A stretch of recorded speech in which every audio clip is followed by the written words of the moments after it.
દર્શક મિત્રો, હું છું પરમાર અનિશા. તમે જોઈ રહ્યા છો લોક સામના ન્યૂઝ. તો જોઈએ આજના સમાચાર લીલિયાથી અમારા રિપોર્ટર દીપક ભટ્ટ સાથે. લીલિયા મોટા ખાતે ચાલી રહેલ નળ સે જળ યોજના અંગેની કામગીરી છેલ્લા 2 થી 3 માસથી બંધ હોવાના કારણે લોકો પાણી માટે વલખા મારી રહ્યા હતા. તેવા સમયમાં લીલિયા તાલુકા આમ આદમી પાર્ટીના પ્રમુખ વિજયભાઈ વિરાણી દ્વારા અવારનવાર લીલિયા ગ્રામ પંચાયતમાં મૌખિક અને લેખિત રજૂઆતો કરેલ, પણ આ અંગે કોઈ નિવારણ ન આવતા તેઓએ જિલ્લા સ્વાગત કાર્યક્રમમાં આ પ્રશ્ન મૂકેલ, જે અંગેની આજે જિલ્લા સ્વાગત કાર્યક્રમમાં તેમને બોલાવવામાં આવ્યા હતા અને આ પ્રશ્ન અંગે ચર્ચા કરવામાં આવી હતી. તો ચાલો જાણીએ વિજયભાઈ વિરાણીની પાસેથી કે આ અંગે જિલ્લા સ્વાગત કાર્યક્રમમાં શું ચર્ચાઓ થઈ હતી.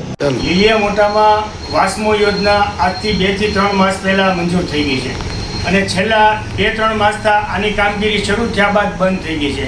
આવા પ્રશ્નને લઈને લીલિયાના આગેવાન અને આમ આદમી પાર્ટીના લીલિયા તાલુકાના પ્રમુખ એવા વિજયભાઈ વિરાણીએ આ મુદ્દા ઉપર તેઓએ અવારનવાર લેખિતમાં પંચાયતને મૌખિકને રજૂઆતો પણ કરી છે અને અમરેલી જિલ્લા સ્વાગત કાર્યક્રમમાં પણ આ પ્રશ્ન એમને મૂક્યો છે. ત્યારે આજરોજ જિલ્લા સ્વાગત કાર્યક્રમની અંદર એમની આ તારીખ હતી, તો એ તારીખમાં ગયા. આપણે એમની સાથે ચર્ચા કરશું. એમને જ આપણે પૂછશું કે વાસ્મો યોજના અંગે તમે શું રજૂઆત કરેલી હતી અને શું ત્યાં સ્વાગત કાર્યક્રમની અંદર તમને રિપ્લાય મળ્યો. વિજયભાઈ, લોકસામના ન્યૂઝમાં તમારું સ્વાગત છે. આભાર દીપકભાઈ. વિજયભાઈ, આજે મુદ્દાઓ વાસ્મો યોજનાના હતા, એ અંગે શું ત્યાં રજૂઆત તમે કરીને શું તમને ત્યાં જવાબ મળ્યો? હવે આજે જિલ્લા સ્વાગત કાર્યક્રમ કલેક્ટરશ્રીની અધ્યક્ષતામાં યોજાયો, ત્યાં હું હાજર હતો.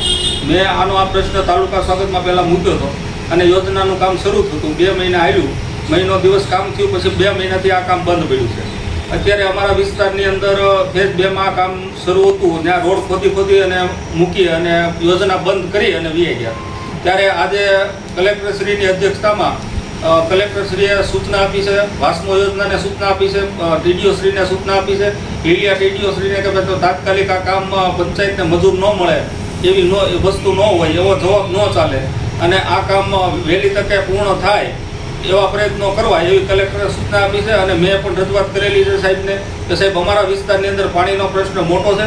અંદર ગટરના પાણી જે જૂની લાઈન છે એમાં ભળીને આવે છે. તો અત્યારે અમારું જે વિસ્તાર છે એ નર્ક સમાન છે એવી મારી રજૂઆત આજના જિલ્લા કાર્યક્રમની અંદર હતી. તો સાહેબે મને અત્યારે બાહેંધરી આપી છે કે 2-4 દિવસ 5 દિવસમાં આ કામગીરી પાછી શરૂ કરી અને તાત્કાલિક ધોરણે કનેક્શન દેવામાં આવશે. વિજયભાઈ, આજે ઝોન 2 ની અંદર વાસ્મો યોજનાની કામગીરી તો શરૂઆતમાં થઈ હતી, પણ અચાનક કઈ રીતે આ બંધ કરવામાં આવી કે બંધ થઈ? એટલે એમાં કોઈ કોન્ટ્રાક્ટરનું કંઈ ફોલ્ટ છે કે ગ્રામ પંચાયત દ્વારા બંધ? અત્યારે આ મિટિંગની અંદર મને એવું જાણવા મળ્યું કે ભાઈ વાસ્મોનો તો કોઈ દોષ છે જ નહીં, કોન્ટ્રાક્ટર તો ખરેખર કનેક્શન આપે છે, પણ પાછળ જે તૂટ ભાંગ થાય છે લાઈનોની, ગટર લાઈન, પાણી લાઈન, એ રિપેરિંગ કરવા માટે પંચાયત જવાબદાર છે. પંચાયતે ઠરાવ કરી અને એ રિપેરિંગ કરવાનું માથે લીધેલું, પણ પંચાયતે અત્યારે એવું બહાનું બતાવ્યું કે ભાઈ અમારી પાસે મજૂર નથી, એના માટે આ કામ બંધ પડ્યું. એટલે મેં એવું કીધું કે ભાઈ મજૂર ન હોય તો સાહેબ આ કામમાં 6 મહિના પડ્યું રહે, વરદી પડ્યું રહે, તો આ યોજના પૂરી ક્યારે થશે? તો કાં તો આને પેનલ્ટી લગાડો અને કામ તાત્કાલિક શરૂ થાય અને અમારા ગામને ઘરે ઘરે હાઉસ કનેક્શન મળે અને મીઠું પાણી લોકોને મળતું થાય એવો પ્રયત્નો કરો. આવી મેં રજૂઆત કરેલી છે. તો આ હતા લીલિયાથી આમ આદમી પાર્ટીના તાલુકાના પ્રમુખ વિજયભાઈ વિરાણી, કે જેઓએ લીલિયાના ગામના હિત માટે અવારનવાર રજૂઆતો કરતા આવ્યા છે અને કરે છે અને આવા લીલિયાના વિકાસલક્ષી પ્રશ્નોને ઉચ્ચારી રહ્યા છે. અને એમનું એવું કહેવાનું છે કે એવું આશ્વાસન મળ્યું છે કે આવનારા દિવસોની અંદર નળ સે જલની યોજના ફરી શરૂ થઈ જશે અને હાઉસ કનેક્શન લોકોને ઘરે ઘરે મળતા થઈ જશે. તો જોતા રહો લોકસામના ન્યૂઝ. લીલિયાથી રિપોર્ટર દીપક ભટ્ટ, અમરેલી.